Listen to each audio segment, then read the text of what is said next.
The silent hunters. The vast emptiness of space held no comfort for Commander Zixtal as he peered out the viewport of his flagship.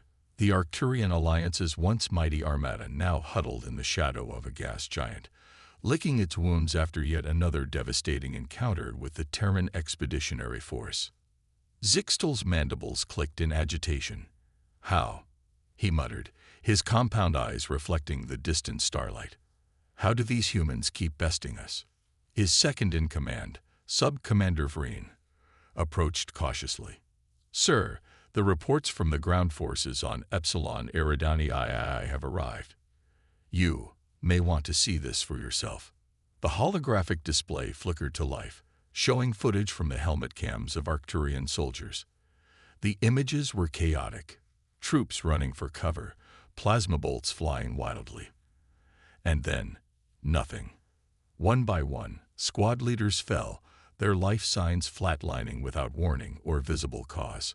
"Explain," Zixtal demanded, his voice a low rumble. Vreen's antennae twitched nervously. "It's the humans, sir. They've deployed what they call snipers, long-range precision killers. Our troops never see them, never hear them. They just die." The concept was alien to the Arcturians, whose warfare had always been built on the principles of overwhelming force and close-quarters combat. The idea of a solitary warrior striking from afar, unseen and unheard, went against everything they understood about honorable combat. "Show me more," Zixtal ordered, his curiosity overriding his initial disgust. The display shifted to an after-action report. A single human, camouflaged so perfectly they were nearly invisible, lay prone on a ridge overlooking the battlefield. The distance to their targets was staggering, over 2 kilometers. Yet with each squeeze of the trigger, an Arcturian life was extinguished. "By the first egg," Zixtal breathed. "How is this possible?" "Human physiology, sir," Vreen explained. "Their eyes, while limited in spectrum, have incredible acuity for detail. Their hands are unusually steady, and their patience, it's unlike anything we've encountered. They can remain motionless for days, waiting for the perfect shot." The implications were staggering. Traditional Arcturian tactics were useless against an enemy you couldn't see, couldn't engage directly. An entire platoon could be wiped out by a handful of these human snipers before they even knew they were under attack. "We need to adapt," Zixtal declared. "Send word to the other races in the Alliance. We need to pool our knowledge, find a way to counter this threat." As the orders went out, reports began flooding in from across the galaxy. The Proxians, with their advanced sensor technology, reported similar experiences. The Rigelian Collective, despite their hive-mind advantage, found themselves outmaneuvered by lone human sharpshooters. Even the notoriously tough Ursoid clan spoke in whispers of the silent death that struck from the shadows. On a distant world, light years from the Arcturian fleet, a human sniper named Sarah Chen settled into her hide. The ghillie suit she wore made her indistinguishable from the alien vegetation surrounding her. Through the scope of her rifle, she observed an enemy encampment. Sarah's spotter, a grizzled veteran named Mike, lay beside her. "Winds shifting," he murmured. "2 clicks right." She made the adjustment without comment, her breathing slow and controlled. They had been in position for 3 days, waiting for their target to appear. In that time, they had barely moved, barely spoken. To an outside observer, they might have appeared more statue than human. "There," Mike whispered. "Command tent. Big bug with the fancy hat." Sarah's finger curled around the trigger. She exhaled slowly, her heartbeat steady. The alien commander stepped into view, gesticulating wildly to his subordinates. The shot, when it came, was anticlimactic. A soft puff of air, barely audible over the rustle of alien leaves. Through her scope, Sarah watched the commander's head snap back, green ichor spraying the beings around him. Chaos erupted in the camp. Aliens ran in all directions, firing wildly into the underbrush. But their shots went wide, their panic making them careless. "Time to move," Mike grunted. With practiced efficiency, they packed up their gear and melted into the forest. By the time the aliens organized a search party, Sarah and Mike would be kilometers away, preparing for their next target. As they made their way through the alien landscape, Sarah reflected on the strange turn her life had taken. She had never imagined that her skills, honed through years of competitive shooting and military training on Earth, would make her one of the most feared beings in the galaxy. The human capacity for long-range precision killing had taken the alien races completely by surprise. Their tactics, their technology, even their biology were ill-equipped to deal with the threat posed by a patient, skilled human with a high-powered rifle. Reports from across the front lines told similar stories. Alien commanders assassinated from impossible distances. Supply lines disrupted by a handful of humans who could neutralize entire convoys without ever being seen. The psychological impact was perhaps even greater than the physical toll.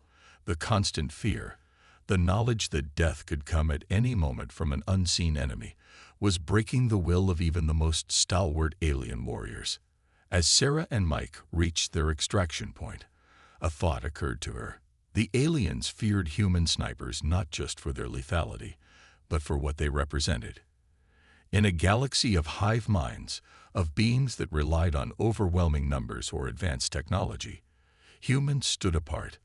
They were individuals capable of turning the tide of battle through skill, patience, and sheer force of will. The shuttle that would take them off-world descended silently, its stealth systems making it all but invisible. As they boarded, Sarah allowed herself a small smile.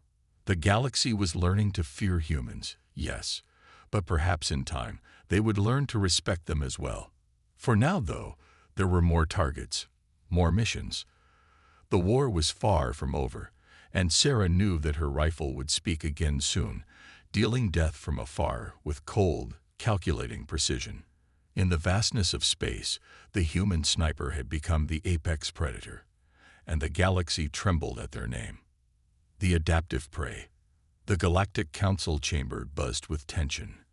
Representatives from a dozen alien races huddled together, their voices a cacophony of clicks, whistles, and rumbles. At the center of it all stood High Counselor Sothnar, his crystalline form refracting the chamber's light in dazzling patterns. Order. Sothnar's voice resonated through the chamber, silencing the chatter. We are here to address the growing threat posed by human snipers. Our combined forces are being decimated by an enemy we can neither see nor effectively combat. The floor is open for suggestions. The Proxian delegate, a being of pure energy contained within an ornate suit, floated forward. We have developed new sensor arrays capable of detecting the minute heat signatures of human snipers, even at extreme ranges. A ripple of excitement passed through the chamber, but it was quickly dampened by the Rigelian representative, a multi-limbed creature with a hive mind consciousness. We tried similar technology. The humans adapted, using thermal camouflage. They're always one step ahead. The Ursoid delegate, a massive, bear-like being, slammed a paw on the table. Then we fight fire with fire. We train our own long-range specialists, turn their tactics against them. Sothnar's crystalline form pulsed with skepticism. And how long would that take? Years? Decades? We don't have that kind of time. As the debate raged on, a quiet voice spoke up from the back of the chamber. All eyes turned to the arachnid delegate, Zilx, her 8 eyes blinking in rapid succession. Perhaps, she began, her voice barely above a whisper, we're approaching this problem from the wrong angle. The chamber fell silent, waiting for her to continue. We cannot out-snipe the humans, their physiology, their technology, their training. It all makes them uniquely suited for this form of warfare. But what if, instead of trying to beat them at their own game, we change the rules entirely? Intrigued murmurs filled the air as Zilx continued. My people have been developing a new form of reactive armor. It creates a localized energy field that can deflect incoming projectiles, no matter their velocity.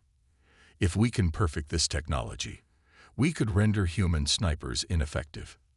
The excitement in the chamber was palpable, But Sothnar remained cautious. How close are you to a working prototype? Zilx's mandibles clicked thoughtfully. Close, but we've hit a snag. The power requirements are enormous. We need a more efficient energy source. The Proxian delegate's energy form pulsed brightly. Perhaps we can help with that. Our scientists have been working on miniaturized fusion reactors. Combined with your armor, it could be the solution we're looking for. As the council erupted into excited discussions of this potential breakthrough, light years away on a war-torn planet, the reality of the current situation was playing out in brutal detail. Captain Drelkar of the Ursoid clans crouched behind a crumbling wall, his fur matted with mud and blood. Around him, the remnants of his once proud company huddled in fear, their eyes darting frantically across the war-torn landscape. Status report. Drelkar growled to his second-in-command. "Not good, sir," came the reply. "We've lost contact with 3rd and 4th platoons. 2nd is pinned down 2 clicks south. And 1st, well, we're all that's left of 1st. Drelkar suppressed a snarl of frustration. His company had been 300 strong when they landed on this forsaken rock. Now, barely 50 remained, whittled down not by pitched battles or glorious charges, but by an unseen enemy that struck without warning and vanished without a trace. "Any word on air support?" he asked, knowing the answer before it came.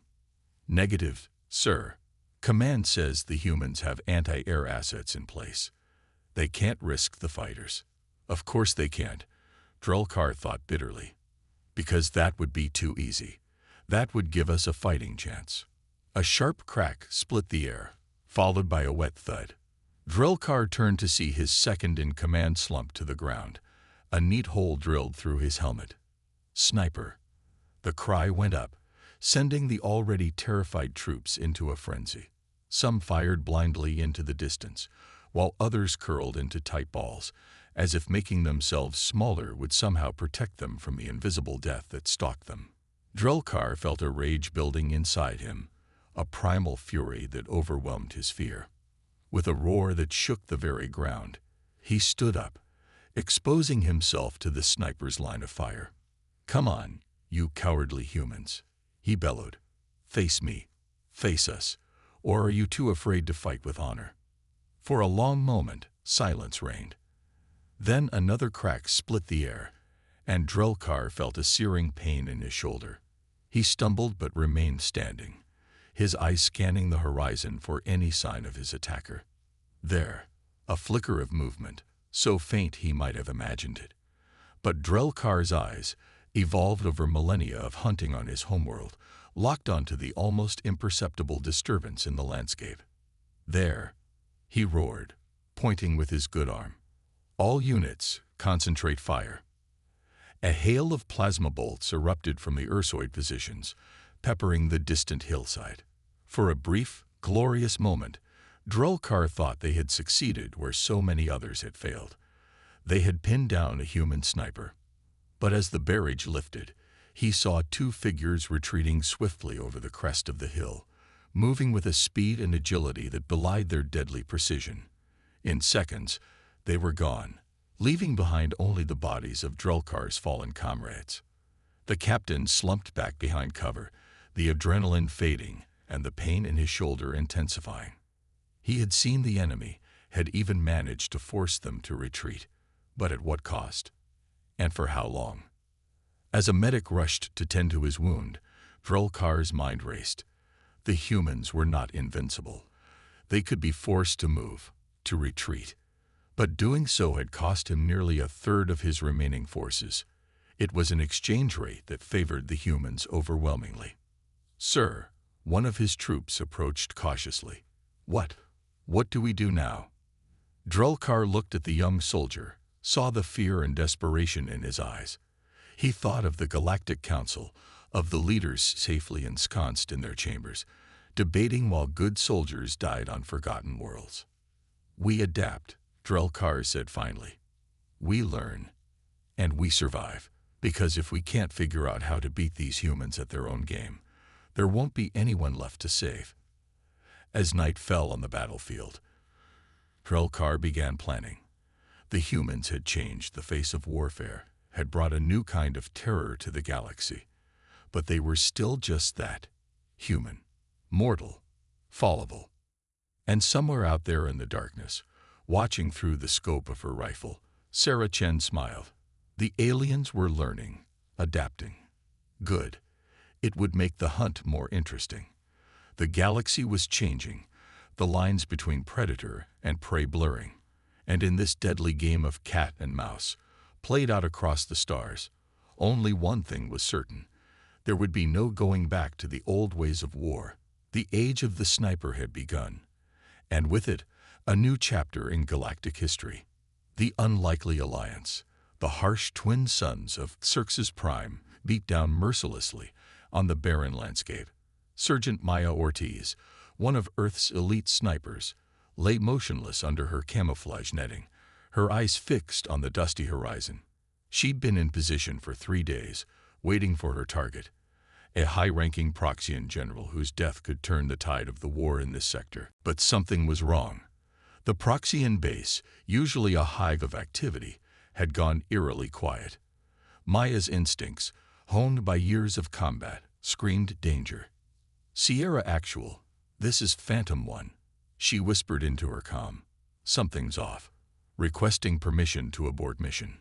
Static crackled in her ear, then a terse reply. "Negative, Phantom One. High Command says the target is priority. Maintain position." Maya bit back a curse. High Command, safe in their bunkers light years away, didn't understand the realities on the ground. But orders were orders. As the suns began to set, casting long shadows across the alien terrain, Maya caught a flicker of movement in her peripheral vision. She tensed, her hand inching towards her sidearm. "Don't move, human," a voice hissed from behind her, "or you'll be dead before you can blink." Maya froze, her mind racing. How had someone managed to sneak up on her? She was the predator, not the prey. "If you wanted me dead, I'd be dead already," she said, keeping her voice steady. "So why don't you tell me what you want?" There was a moment of silence, then a figure shimmered into view beside her. It was a Zethka, one of the most renowned scout races in the galaxy. Its chameleon-like skin rippled, adapting to the colors and textures around it. "I am Kurl," the alien said, "and I need your help." Maya's finger twitched on her trigger. The Zethka were allied with the Proxians. This had to be a trap. "Why would I help you?" she asked, her voice hard. Kurl's multifaceted eyes blinked rapidly. "Because if you don't, we'll both be dead by morning. The Proxians know you're here. They've been feeding you false intel, luring you into a trap. At dawn, they plan to launch a massive assault on this position. No one, not even their allies, will be spared." Maya's mind raced. It explained the unusual quiet, the sense of wrongness she'd been feeling. But could she trust this alien? "Why are you telling me this?" she demanded. Kurl's skin rippled with what Maya assumed was the Zethka equivalent of a shrug. "My people signed a treaty with the Proxians out of fear. We thought it would protect us. Instead, we've become expendable pawns in their war. I want out." Maya weighed her options. If Kurl was telling the truth, her mission was already a failure. But if this was a trick? "Sierra Actual," she whispered into her comm. "Be advised, possible enemy contact. Requesting immediate evac." Only static answered her. Maya's blood ran cold. They were being jammed. "Your communications are useless," Kurl said. "We need to move. Now." Making a split-second decision, Maya nodded. "Lead the way. But know this, if this is a trick, I'll put a round through your head before you can even think about betraying me." Kurl's skin flickered in what might have been amusement. "Noted, human. Now follow closely. And try to keep up." What followed was the most harrowing night of Maya's life. Kurl led her through a maze of ravines and cave systems, using its chameleon-like abilities to hide them from Proxian patrols. Maya found herself grudgingly impressed by the alien's stealth skills, which rivaled even her own. As they moved, Kurl explained the situation. The Proxians had grown desperate in the face of human sniping tactics. They were resorting to increasingly ruthless strategies, sacrificing allies and civilians alike in their attempt to draw out and eliminate human sharpshooters. "Your kind has changed the face of warfare," Kurl said as they paused to catch their breath in a hidden cavern. "The old powers of the galaxy don't know how to adapt, so they're lashing out, becoming the very monsters they claim to be fighting against." Maya absorbed this in silence. She had never considered the wider implications of human sniping tactics on galactic politics.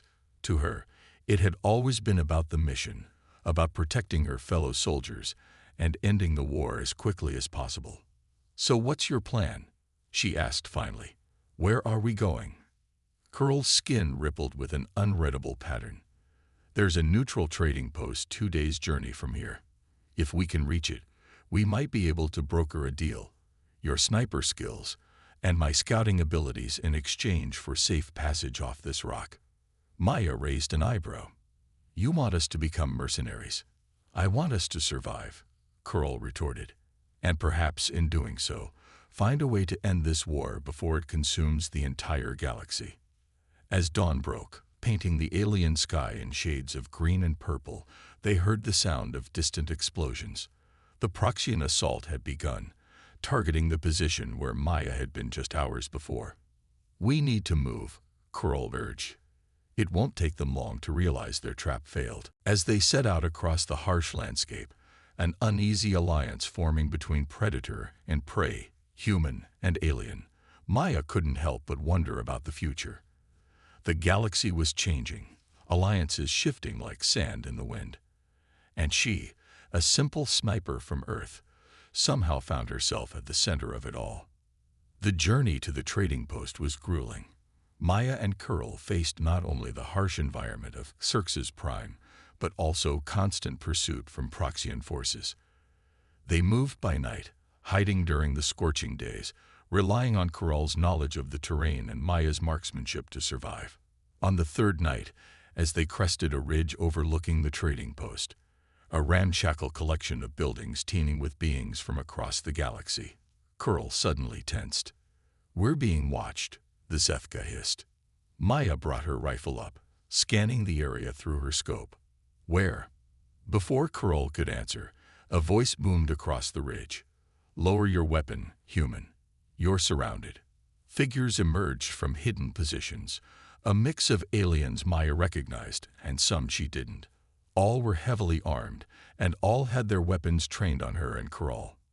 "Well," Maya muttered, slowly lowering her rifle, "looks like the welcoming committee is here." Kurl's skin rippled with what Maya had come to recognize as nervous laughter. "Indeed. Let's hope they're in a hospitable mood." As they were led down towards the trading post, Maya couldn't shake the feeling that they were walking into something much bigger than a simple quest for survival. The war, the shifting alliances, the fear her fellow snipers had instilled across the galaxy, it was all coming to a head. And somehow, she knew, the unlikeliest of partnerships between a human sniper and an alien scout was going to be at the center of it all. The future of the galaxy hung in the balance, and for better or worse, Maya Ortiz was about to play a pivotal role in shaping it. The tables turned. The trading post of Nera was a melting pot of species, technologies, and conflicts from across the galaxy. Maya and Kurl found themselves in a dimly lit cantina, surrounded by beings of all shapes and sizes, many eyeing the unlikely pair with suspicion. "I don't like this," Maya muttered, her back to the wall, eyes constantly scanning for threats. "We're too exposed." Kurl's skin rippled in agreement. "Patience, human. Our contact will be here soon." As if on cue, a hooded figure slid into the seat across from them. "I hear you two are looking for work," a gravelly voice said. Maya tensed, her hand inching towards her concealed sidearm. "Depends on the job." The figure lowered its hood, revealing a Regellian, its multiple eyes blinking in rapid succession. "My name is Zexlor. I represent a coalition of races who are, shall we say, dissatisfied with the current state of galactic affairs." Kurl leaned forward, intrigued. Go on. Zexlor's eyes darted around the cantina before continuing. The human snipers have changed everything. The old powers are falling. New alliances are forming. We need your skills, both of you, to help restore balance. Maya's eyes narrowed. Restore balance, or just shift power to your coalition. The Regelion's mandibles clicked in what might have been amusement. Perceptive for a human. The truth is, we're on the verge of a breakthrough that could neutralize the advantage of human snipers. But we need your help to perfect it. Curl's skin flickered with surprise. You found a way to counter the snipers. Zexlor nodded. A combination of advanced sensor technology and a new form of energy shielding.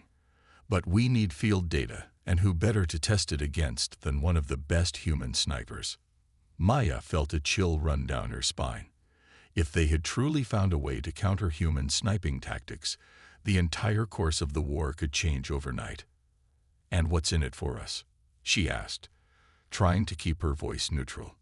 Safety, security, and a chance to be on the winning side of history, Zexlor replied. Plus, of course, substantial financial compensation.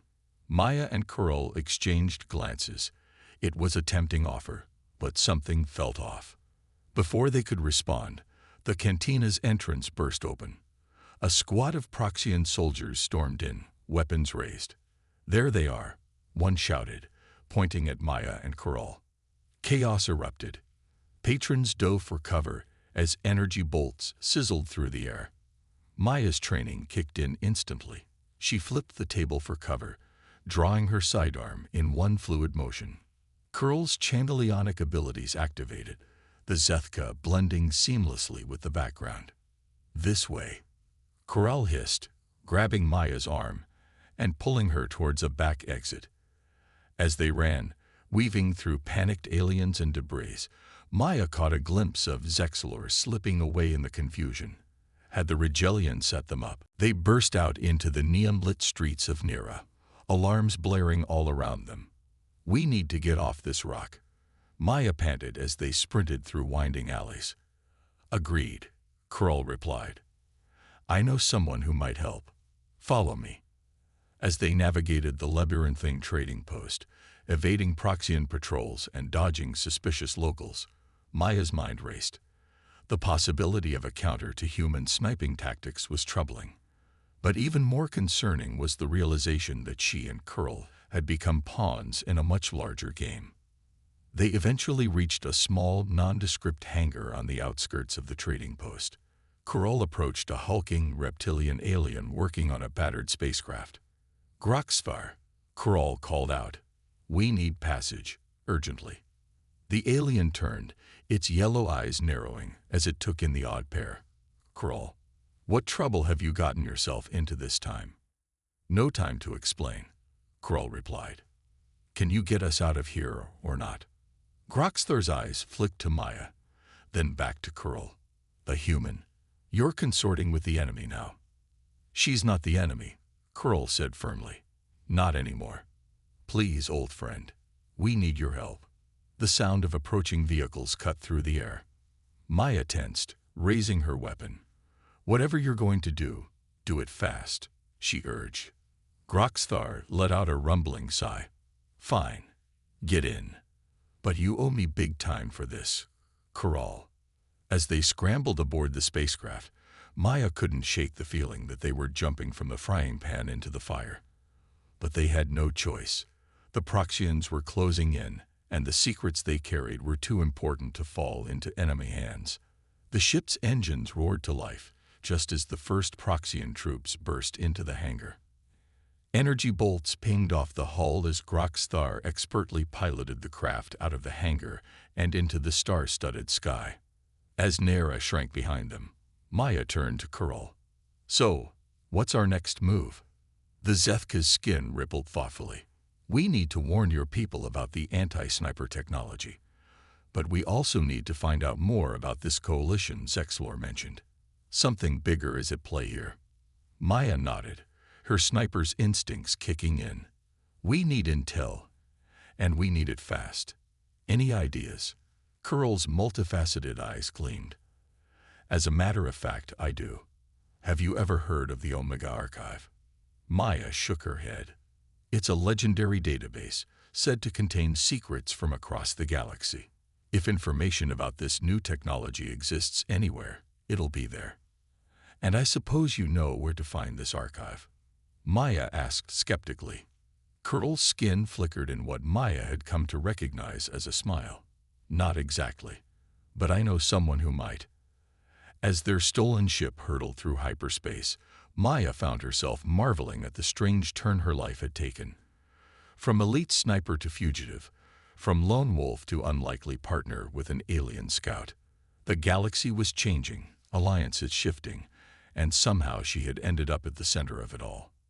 Whatever came next, Maya knew one thing for certain. The rules of war were about to change again. And this time, humanity might find itself on the defensive. The hunters were about to become the hunted, and the fate of the galaxy hung in the balance. The paradigm shift. The coordinates Curl had provided led Groxthar's ship to a remote asteroid field on the fringes of known space. As they navigated through the dense cluster of rocks, Maya peered out the viewport, her sniper's eyes scanning for any sign of their destination. There, Curl said, pointing to a particularly large asteroid. The entrance should be on the dark side. As they approached, a hidden hangar bay shimmered into view, protected by some kind of cloaking technology.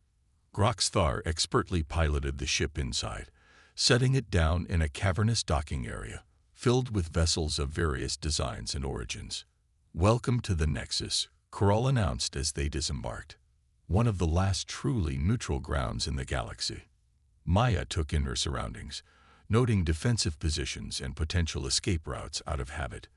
The cavern was a hive of activity, with beings from countless species going about their business. "And your contact?" As if in answer, a tall, willowy being with iridescent skin approached them. "Curl," it said in a melodious voice, "I sensed your arrival. You've brought interesting company." Curl bowed slightly. "Zena, this is Maya Ortiz, a human sniper. Maya, meet Zena, a Korgian. They're keepers of the Omega Archive." Maya nodded respectfully, still on guard. "We need information about a new anti-sniper technology being developed by a coalition of races." Zena's silvery eyes widened slightly. "Ah, you speak of Project Eclipse. Come, we have much to discuss." As they followed Zena deeper into the asteroid, Maya marveled at the hidden city that revealed itself. Holographic displays flickered with information from across the galaxy, and beings of all kinds huddled in discussion or worked at various consoles. They entered a circular room dominated by a massive, pulsating crystal at its center. Zena placed a hand on the crystal, and it flared to life, projecting the three-dimensional star map of the galaxy. Project Eclipse, Zena began, is more than just a weapon. It's a paradigm shift in galactic warfare. The coalition you encountered has indeed developed a technology that can detect and neutralize human snipers, but that's just the beginning. The star map zoomed in on various sectors, highlighting battle zones and troop movements. The coalition plans to use this technology as leverage to force a new galactic order, one where they hold supreme power. Maya felt a chill run down her spine. How does it work? Zena waved a hand, and schematics appeared in the air. It's a combination of quantum entanglement sensors and adaptive energy fields. Essentially, it can detect the unique neural patterns of a human in sniper mode and create a localized disruption field. Within this field, projectiles lose velocity and trajectory. Your shots would become useless. Curl's skin rippled with concern. This could change everything. The human's advantage would be gone overnight. Maya's mind raced. Is there any way to counter it? Zena's expression turned grave. Not with current human technology. But that's not the real problem. The coalition doesn't just want to neutralize human snipers. They want to use this technology to subjugate all races, to become the sole power in the galaxy. The implications were staggering. Maya realized that the war she'd been fighting was just a prelude to something much bigger. "We need to warn both sides," she said. "Humans and aliens alike. This threatens everyone." Kroll nodded in agreement. "But how? We're fugitives. No one will listen to us." Zena's eyes glimmered. "Perhaps not to you alone. But the Nexus has connections throughout the galaxy. If we can provide proof of Project Eclipse and its true purpose, we might be able to broker a ceasefire. Bring both sides to the negotiating table." Maya exchanged glances with Kroll. It seemed impossible, but they had no choice. The alternative was unthinkable. "What do you need from us?" Maya asked. "We need you to infiltrate the Coalition's main research facility," Zena replied. "Gather concrete evidence of Project Eclipse and its full capabilities. With that, we can force both sides to listen." Kroll's skin flickered nervously. "That's a suicide mission." Maya grinned, a predatory glint in her eye. "Maybe for most, but they've never faced a team like us before. A human sniper and a Zethka scout. We might just pull this off." Over the next few days, Maya and Kroll prepared for their mission. The Nexus provided them with advanced gear and intel, while Zena used their vast network to arrange a covered insertion to the Coalition's secret base. As they stood ready to depart, Zena approached them one last time. "What you're about to do could change the course of galactic history. The risks are enormous, but so are the stakes. May the cosmic winds be at your back." Maya nodded solemnly, then turned to Kroll. "Ready, partner?" The Zethka's skin rippled with determination. "Let's rewrite history." Their mission was harrowing, pushing both of them to their limits. Maya's sniping skills and Kroll's stealth abilities were tested like never before. But against all odds, they succeeded. They infiltrated the facility, gathered the crucial data, and escaped by the skin of their teeth. The evidence they brought back to the Nexus was irrefutable. Project Eclipse was real, and its implications were even more terrifying than they had imagined. With this information, Zena and the Nexus were able to force an emergency summit of all major galactic powers. In a historic moment, human leaders sat across from alien representatives, former enemies united by a common threat. Maya and Kroll testified, presenting the evidence they had risked their lives to obtain. The revelation sent shockwaves through the assembly. The coalition behind Project Eclipse was exposed and their plans thwarted. More importantly, both humans and aliens realized the destructive path they had been on. In the days that followed, preliminary peace talks began. The war that had seemed endless just weeks ago was now winding down. There was still much distrust and many details to be worked out. But for the first time, there was hope for a lasting peace. As Maya stood on an observation deck, watching ships from various races come and go in a spirit of cautious cooperation, Kroll joined her. "So," the Zethka said, "what will you do now? With peace on the horizon, the galaxy might not need snipers anymore." Maya smiled, her eyes on the stars. "Maybe not, but I think it might need bridges. Beings who can work across species lines, who understand both sides. What do you say, partner?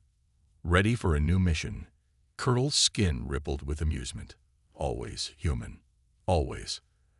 As they stood there, an unlikely pair that had changed the course of galactic history, Maya reflected on the journey that had brought them here. From feared predator to peacemaker, from enemy to ally. The galaxy had shifted, and with it, the very nature of conflict and cooperation. The age of the sniper had ended, but a new era was dawning. An era of understanding, of breaking down barriers, of forging connections across the stars. And Maya Ortiz, once the galaxy's most feared human sniper, was ready to help shape that future, one impossible mission at a time.